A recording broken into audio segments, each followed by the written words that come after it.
punishment for leaving Islam is death. Public or private is kind of irrelevant. What do you think about that? Why would you worship a God who orders that? Right, you seem to have forgotten that your own Bible also says that there is death for an apostate. So let's see what the ruling is on apostasy. Deuteronomy chapter 13, which speaks about an apostate in your own house. If one of your family commits apostasy, what are you to do?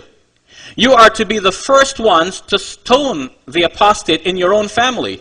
What do you think about that? Why would you worship a God who orders that? And Jesus upheld this law in Matthew 23, Matthew 5:17. He says, if you do not obey the least of these commandments, the commandments to execute the adulterer, execute the blasphemer, execute the apostate, you will be called least in the I am very sure. You will be called least in the kingdom of heaven. Now Paul, of course, the Apostle Paul abrogated, he said in Ephesians 2:15, all this law has been abolished. But Jesus said, I have not come to abolish the law. So if you condemn Islam, you are condemning Jesus the Messiah. Isn't that interesting? Yes.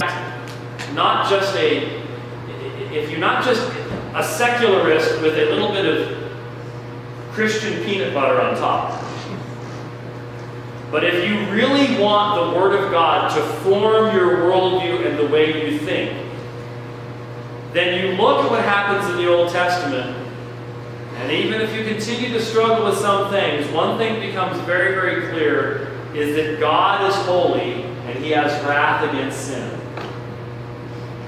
And you learn that we take sin far too lightly, we countenance it far too easily, and we are really trying to edit God into something more comfortable. We don't realize that He has the right to bring His wrath to bear against any sinner at any time and in any way He pleases. Now, most Christians I know will say, oh, sure, God would have the right to destroy any rebel sinner at any point in time. Then when God does it, they get really upset.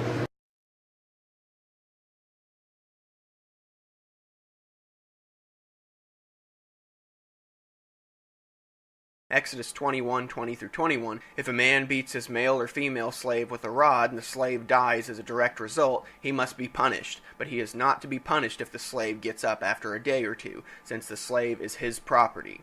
You can thrash them within inches of their lives, but make sure you don't directly kill them. Short answer, yes. Long answer, yes.